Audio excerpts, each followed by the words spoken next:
As a man, you have to understand when women see you as a homosexual. And in this video, I'm going to break down their perception, why it's different than yours, and why your actions, although you may think I'm being the masculine perfect gentleman, women look at you and think gay. So in this video, let's break it down, the exact behaviors that you're doing and the perception that leads them to thinking you're homosexual. Because obviously, if they think you're gay, you're not going to be having sex with them. And so, what are we doing? We had to change.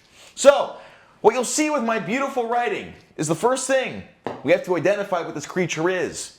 If you look at my stick diagram, you have a body with tits, which is actually a woman, but that woman is actually a weasel. See? You think it's a woman, but internally it's a weasel. And you have to just be able to distinct this, okay? There's a distinction here. This is not an adult. This is where a lot of your dating problems come from. This is not an adult. This is not a logical, rational, equal human being. You are looking at a weasel with a fucking rack on her chest, okay? This is what we're dealing with.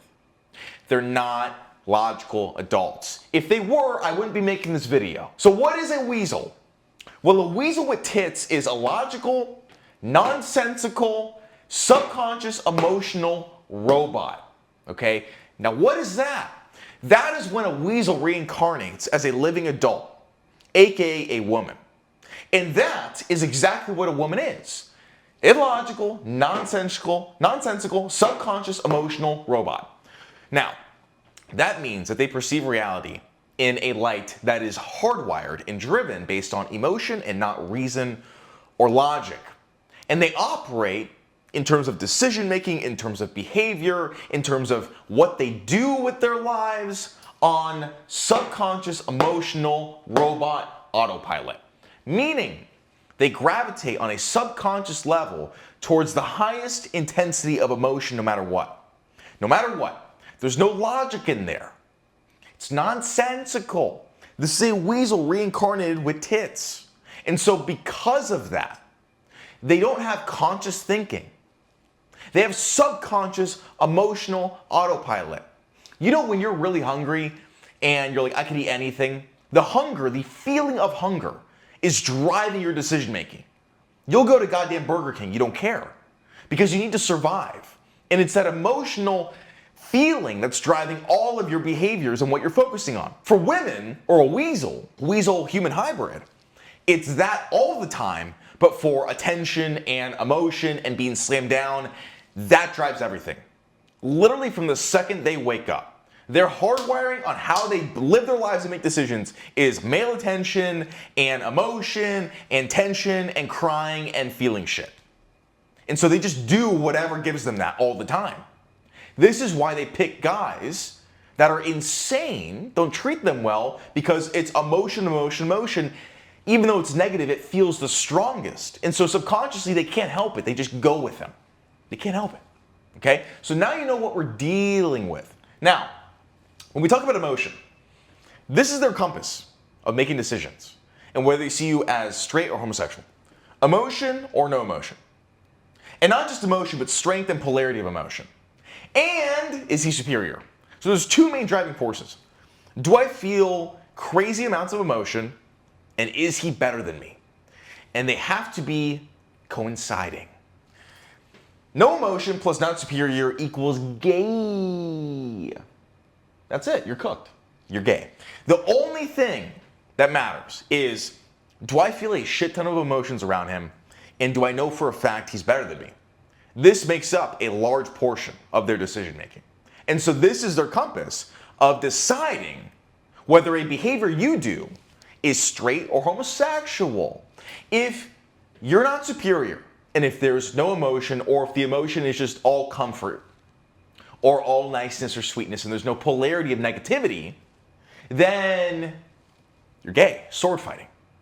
If you are superior, and you hit polarity with tension and strong emotions, you are straight and they love you.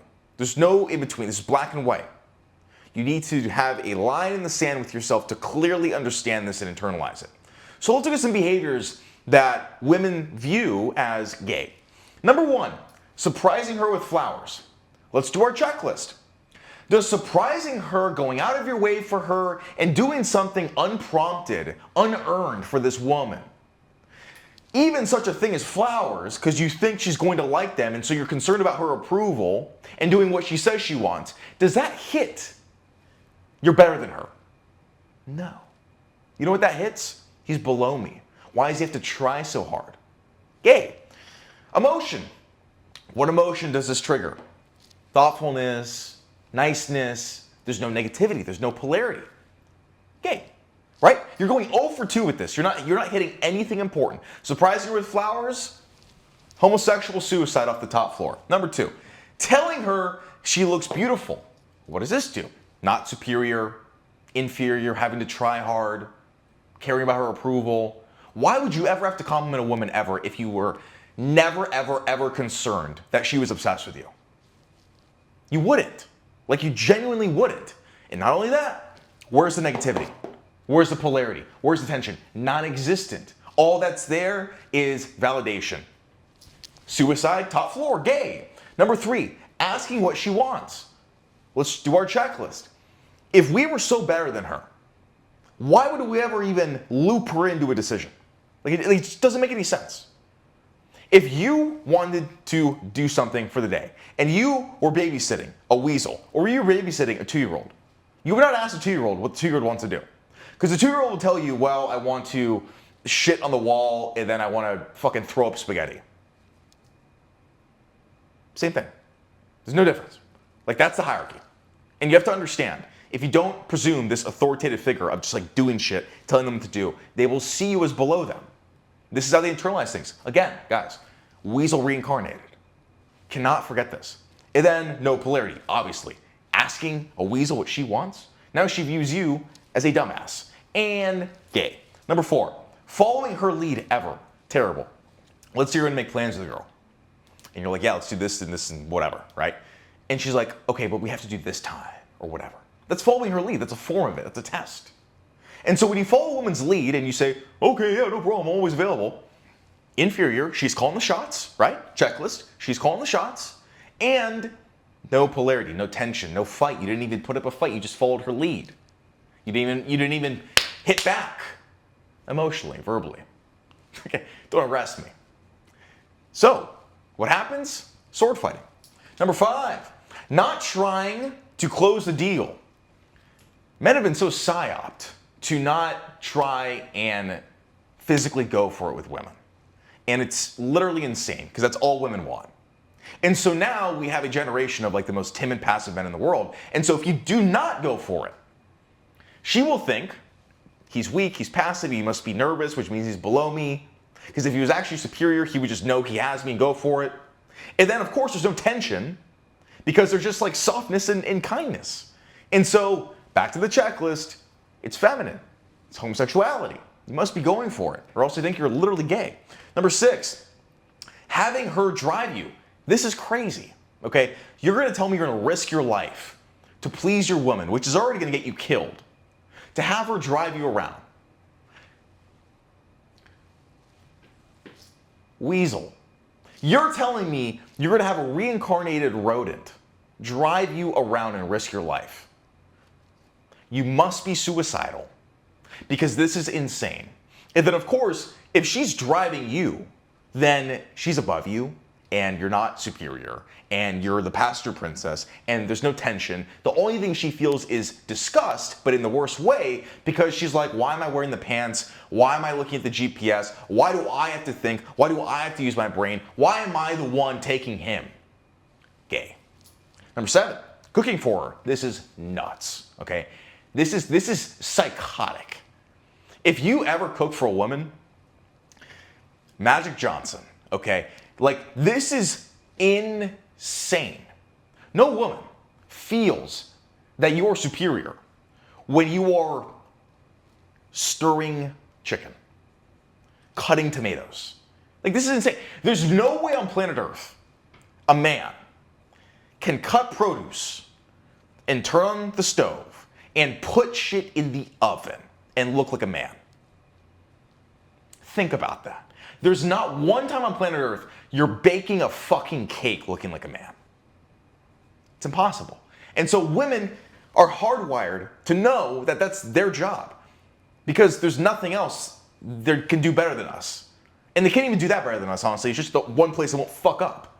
And so they know this. Again, when you come into this life, you don't forget your past ones. But women, on a subconscious level, do remember they were weasels. And so they will know, and this will come up, and they will really think like,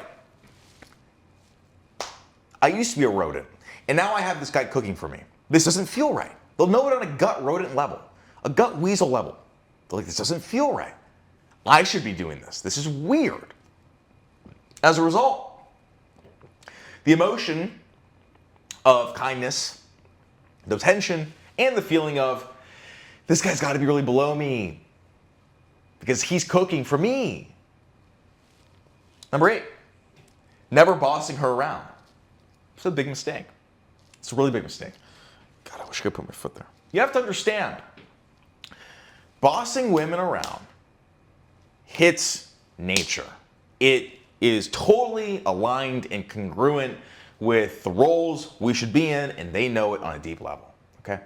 When you don't boss them around, you never spike that feeling, that emotion that they need to know that you're superior, and also just the incredible emotion of having to prove themselves to you, feeling nervous and anxious and hoping they do a good job for you. This is all good and healthy. If you don't think so, you don't know women. Women that are truly in love with you are scared shitless that you hate them. They're horrified that you'll leave. They're terrified that they're doing a good enough job for you. This is their peak state. This is their peak state. If you ever find a woman that doesn't feel those negative emotions, there's no polarity, and they're just happy, and they're just comfy, they're cheating. The only way to get the peak divine feminine is through the polarity of yin and yang, duality, good and evil.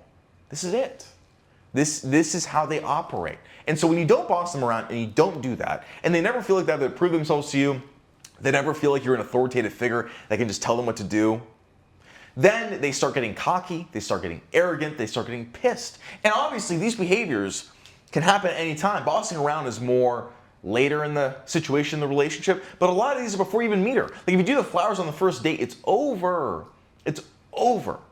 They need to view you as a powerful figure, not gay. And when you master this, when you master authority, superiority, emotional polarity, then you won. You win. You're all they can think about. Everybody else is invisible.